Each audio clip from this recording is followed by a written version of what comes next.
जय हिंद। आज के इस वीडियो में आप सभी को बताने वाला हूँ क्लास 10 साइंस में 10 ऐसे महत्वपूर्ण लघु उत्तरीय प्रश्न के बारे में जो कि आप सभी के बोर्ड एग्जाम में 2 नंबर का आता है।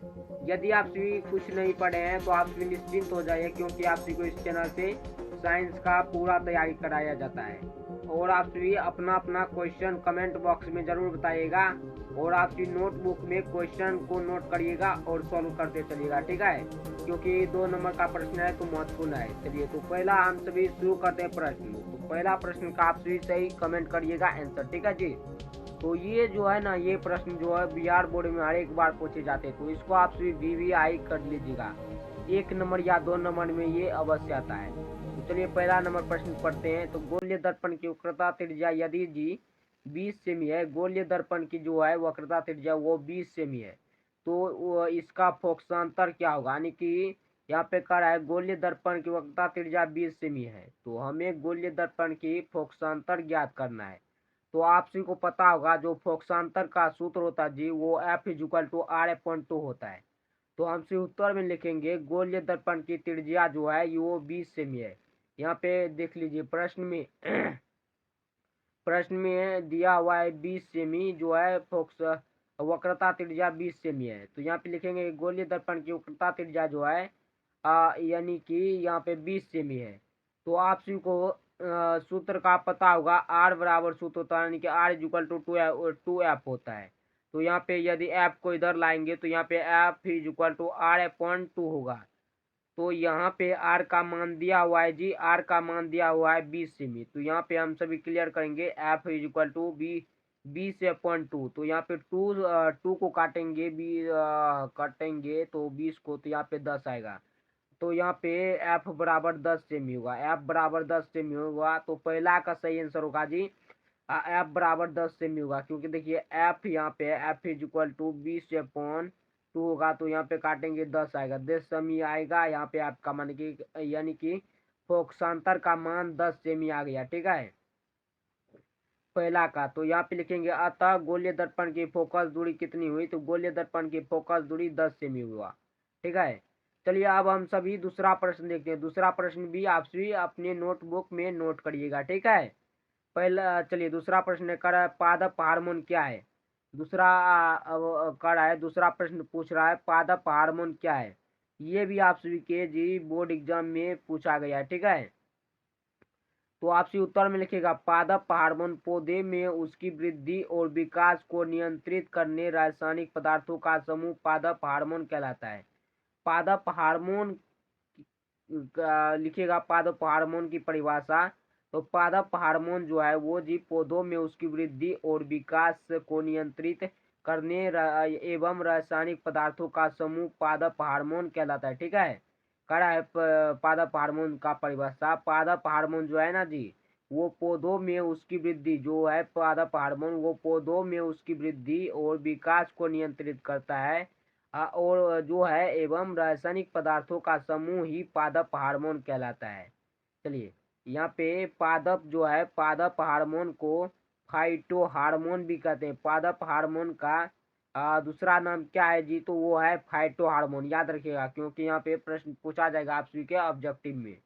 चलिए करा एब्सिक्सिक एसिड, एथिनील, साइटोकाइनिन, ऑक्सिन और जिबरेलिन आदि पादप हार्मोन भी कहलाते हैं ये, ठीक है। इसका देखिए कितना ज्यादा नाम हो गया है। तो पादप हार्मोन की परिभाषा लिखिएगा। पादप हार्मोन जो है जी पौधों में उसकी वृद्धि और विकास को नियंत्रित करता है। पादप जो हार्मोन है वो पौधों में वृद्धि एवं विकास का नियंत्रित करता है और एवं रासायनिक पदार्थ का समूह जो है वो पादप हार्मोन कहलाता है। पादप हार्मोन का दूसरा नाम जो है वो फाइटो हार्मोन भी है, और अनेक नाम है इसका, जैसे abscisic acid, ethylene, cytokinin, auxin और जिबरेलिन आदि पादप हार्मोन कहलाते हैं, ठीक है। चलिए तो आप सभी दूसरा का भी प्रश्न का नोट करिएगा। चलिए अब हम सब तीसरा देखते हैं। तीसरा प्रश्न है जी, तीसरा प्रश्न करा ओम के नियम को लिखिए। ओम के नियम को लिखिए। आप सभी के ये 5 नंबर बोर्ड एग्जाम में आता है, ठीक है, ये 5 नंबर वाला प्रश्न है। तो ओम के नियम को लिखिए। तो उत्तर में लिखिएगा ओम का नियम कहता है कि किसी चालक में प्रवाहित विद्युत धारा चालक के सिरों पर विभवांतर के समानुपाती होता है, जिसे बढ़ते तापमान और अन्य भौतिक स्थितियां स्थित रहते हैं। जैसे मानिए जी, यहाँ पे करा ओम के नियम यह कहता है कि किसी चालक, जैसे मानिए ये एक चालक है, चालक में जो यहाँ से प्रवाहित, यहाँ से जो है यहाँ से एक विद्युत धारा प्रवाहित हो रहा है, इधर से जो है इस चालक इस बिंदु से विद्युत धारा प्रवाहित कर रहे हैं। तो यहाँ पे जो है चालक के सिरों पर, यहाँ पे जो है ना चालक के जहाँ पे करा है विद्युत धारा जो है चालक के सिरों पर विभवांतर के समानुपाती होता है, ठीक है। तो यहाँ पे जो है चालक के जो है ना, यहाँ पे चालक के जो है चालक की यहाँ पे सिरा है, यहाँ पे ये सब सिरा है, तो यहाँ पे सिरा पे जो है यहाँ पे विभवांतर के समानुपाती होता है विद्युत धारा। तो कहेंगे बड़ा करा फिर बढ़ते तापमान है और अन्य भौतिक स्थितियां स्थित रहते हैं इस पे। तो यहाँ पे जी इसका सूत्र होगा ओम का, यहाँ पे विभवांतर का पहले सूत्र होगा V is equal to I R, V is equal to I R. तो यहाँ पे ओम का नियम के किस पे रहता है, तो प्रतिरोध पे रहता है, ठीक है। तो यहाँ पे भी इज इक्वल टू, यहाँ पे आर को इधर करेंगे साइड, तो R is equal to I upon भी। तो यहाँ पे प्रतिरोध यानी कि ओम का सूत्र आएगा R is equal to I upon B. जहाँ जो है ये आर क्या है, तो ये चालक का प्रतिरोध है, ठीक है। आर जो है ये चालक का प्रतिरोध होता है आर। चलिए आपसे चौथा नंबर प्रश्न को भी नोट करिएगा। करा पीतल और तांबे के बर्तनों में दही एवं खट्टे पदार्थ क्यों नहीं रखने चाहिए। पीतल और तांबे के जो बर्तन है जी, उसमें दही एवं खट्टे पदार्थ क्यों नहीं रखना चाहिए। तो उत्तर में लिखिएगा आप भी, यदि एग्जाम में आ जाए तो, ठीक है। तो लिखिएगा एग्जाम में उत्तर में दही और खट्टा दोनों ही पदार्थ अम्ल होते हैं। जो है दही और जितने भी खट्टे पदार्थ है वो अम्ल होते हैं, ठीक है, अम्ल होते हैं। यहाँ से आप का ऑब्जेक्टिव क्वेश्चन भी तैयार हो गया 1 नंबर का। तो अम्ल धातुएं के साथ जो है क्रिया करके लवण और हाइड्रोजन गैस बनाते हैं। अम्ल जो है जी वो क्या धातु के साथ क्रिया करके क्या क्या बनाते हैं, तो वो लवण और हाइड्रोजन गैस बनाते हैं, ठीक है। इसलिए यदि ऐसे पदार्थ तांबे के कंटेनर जो बर्तन है कंटेनर में रखे जाए तो एसिड पर प्रतिक्रिया करेगा। जो यदि कोई जो खट्टे पदार्थ रखा जाए तो उसमें जो है पदार्थ तांबे के कंटेनर में यदि खट्टे पदार्थ रखा जाए तो उसमें एसिड प्रतिक्रिया करेगा तो और कंटेनर खराब हो जाएगा। यदि वहाँ पे कोई खट्टा पदार्थ रखा जाए किसी कंटेनर में तो वहाँ पे एसिड प्रतिक्रिया करने लगेगा, तो वो कंटेनर जो है कंटेनर में खट्टा पदार्थ रखे रहेगा तो वह कंटेनर खराब हो जाएगा, ठीक है। तो यही आप स्वीकार लिखिएगा। चलिए अब हम सम 5 नंबर प्रश्न देखते हैं, ठीक है। 5 नंबर प्रश्न भी आप भी जी क्या कहते हैं तो नोट करिएगा नोटबुक में, ठीक है। तो 5वां नंबर प्रश्न का रहा है समावता किसे कहते हैं, एक उदाहरण दे के समझाइए। करा समावता किसे कहते हैं, तो उत्तर में लिखिएगा वे कार्बनिक यौगिक के लिए उत्तर में लिखिएगा वे कार्बनिक यौगिक जिनके अणुसूत्र समान होते हैं।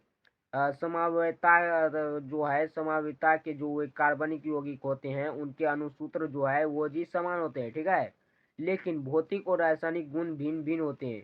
समावता के जो है भौतिक और रासायनिक गुण भिन्न भिन्न होते हैं, उसे ही समावता कहते हैं। और ऐसी घटना समावता कहलाती है। समावयवी एंड जो यहाँ पे है ना, देखिए वे कार्बनिक यौगिक जिनके अणुसूत्र समान होते हैं लेकिन भौतिक और रासायनिक गुण भिन्न भिन्न होते हैं वैसे समावयवी कहते हैं। और ऐसी घटना जो होती है, ऐसी दोनों जो घटना होती है उसे समावयता कहते हैं। उदाहरण के लिए जैसे ब्यूटेन, ब्यूटेन का आप सभी को सूत्र पता होगा जी, तो वो होता है C4H10, ठीक है। C4H10 के दो समावयवी होते हैं। जैसे दो होते हैं, क्या क्या कहा गया है, तो यहाँ पे जो ब्यूटोन का होता है ब्यूटेन, उसके दो समावयवी होते हैं। पहला होता है नॉर्मल ब्यूटेन, जिसे CH3 1 bond CH2 1 bond CH2 1 bond CH3 होता है नॉर्मल ब्यूटेन, ठीक है। समावयवी का जो होता है वो normal butane CH3 1 bond CH2 1 bond CH2 1 bond CH3 होता है, ठीक है। और दूसरा होता है आइसोब्यूटेन। दूसरा जो होता है वो आइसोब्यूटेन होता है, जिसका जो होता है CH3 वन बॉन्ड CH के नीचे होता है CH3, ठीक है, CH3 लगा रहता है यहाँ पे, तो इसे ही कहेंगे आइसोब्यूटेन। तो ये हो गया आप सभी का 5वां नंबर प्रश्न का सही उत्तर, जो कि यहाँ पे दो समावयवी होते हैं ब्यूटेन का। चलिए अब हम सभी छठा नंबर प्रश्न देखते हैं। छठा नंबर प्रश्न क्या कह रहा है। छठा नंबर प्रश्न कर रहा है कि केक या पावरोटी बनाने में बेकिंग पाउडर का उपयोग क्यों किया जाता है। केक या पावरोटी जो बनाते हैं जी, उसमें बेकिंग पाउडर का उपयोग क्यों किया जाता है। तो उत्तर में लिखेगा बेकिंग पाउडर एक सूखा रासायनिक रिसाव एजेंट है।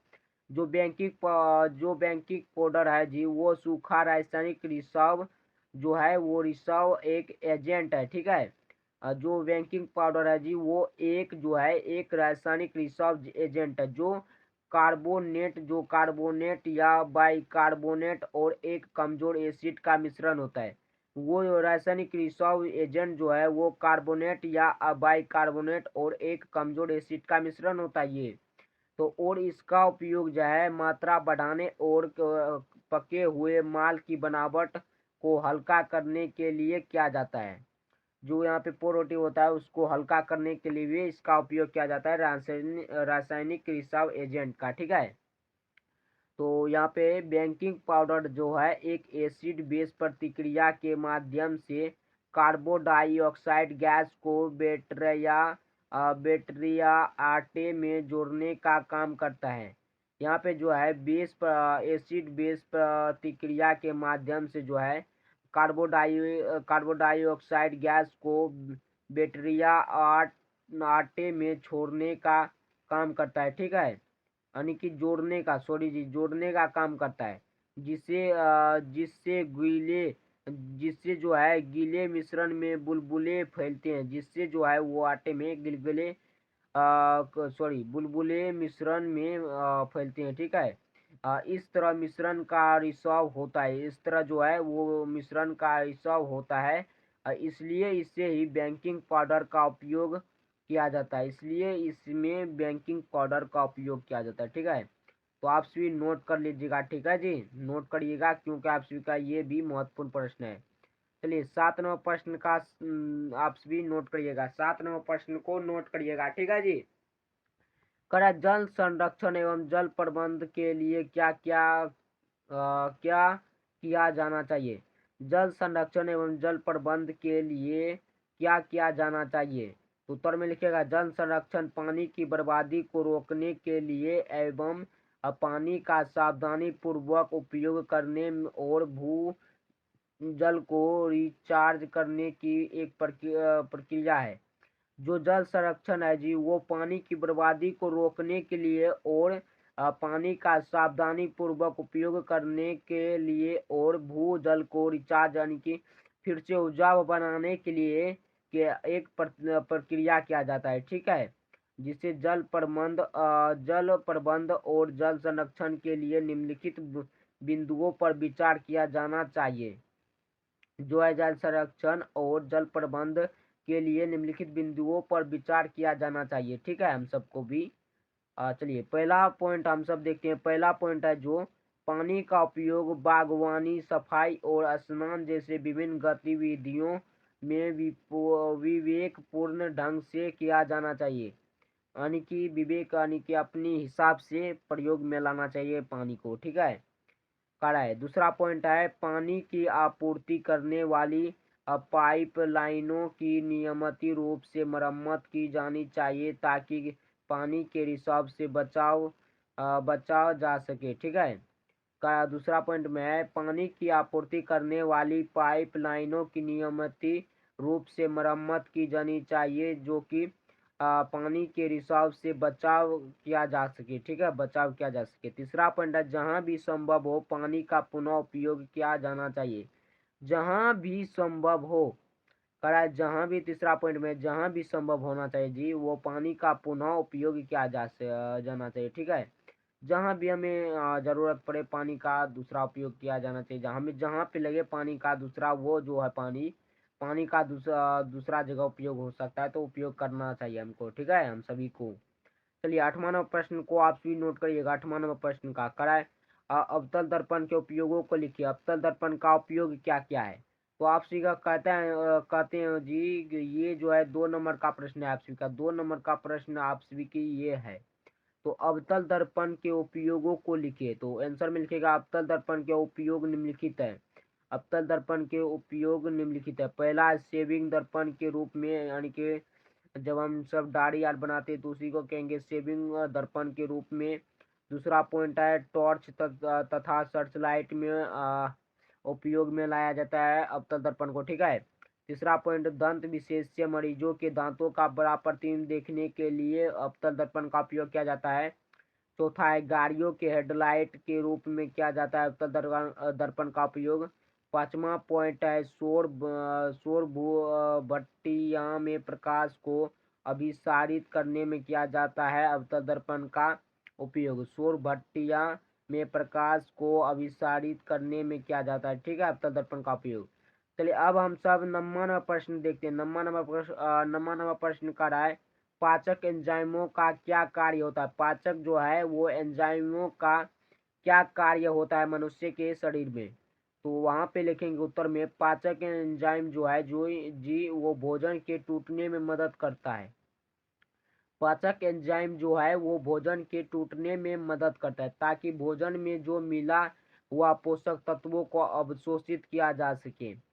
यह प्रोटीन, वसा और कार्बोहाइड्रेट जैसे बड़े अणुओं को उनके छोटे टुकड़ों में तोड़कर काम करता है।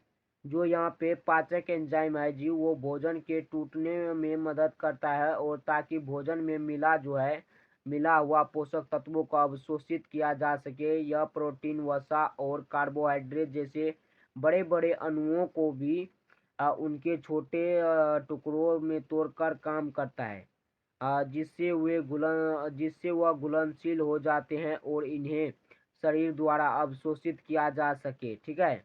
जिससे उसे शरीर द्वारा अवशोषित किया जा सके, उसे ही पाचक एंजाइम का कार्य होता है यही। चलिए अब हम सब ये अंतिम, यानी कि हम सबका ये लास्ट प्रश्न है, इसको भी आप सभी नोट करिएगा। 10वां नंबर प्रश्न है करा आश्रित जल विद्युत का चालक क्यों नहीं होता है जबकि वर्षा जल होता है?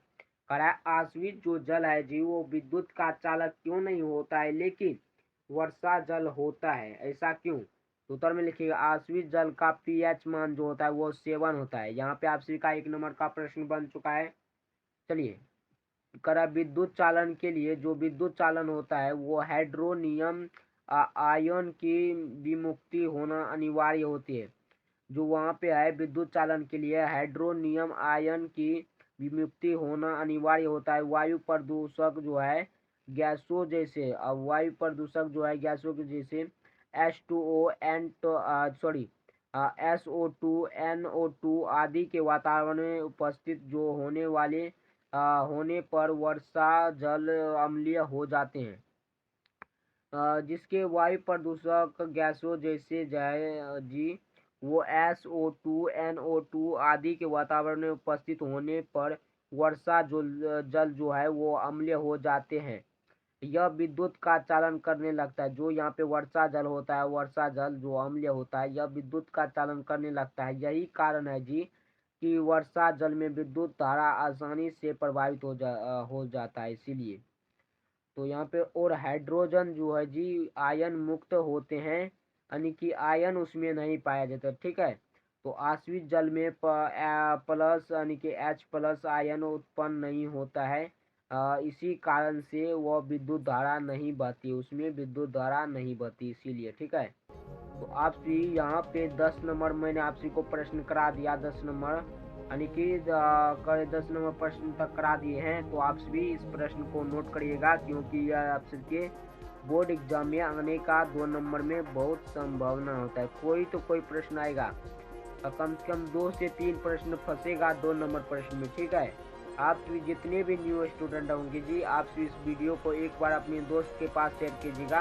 यदि आप सभी को किसी भी प्रकार का नोट्स चाहिए तो आप सभी व्हाट्सएप ग्रुप में जुड़ सकते हैं। आप सभी को क्योंकि साइंस का फ्री में आप सभी को नोट्स मिलता है। तो आप सभी एक बार से फिर से निवेदन करना चाहता हूँ, आप सभी इस क्या कहते हैं वीडियो को शेयर कीजिएगा अपने दोस्त के पास। Tata bye bye my dear students all of you.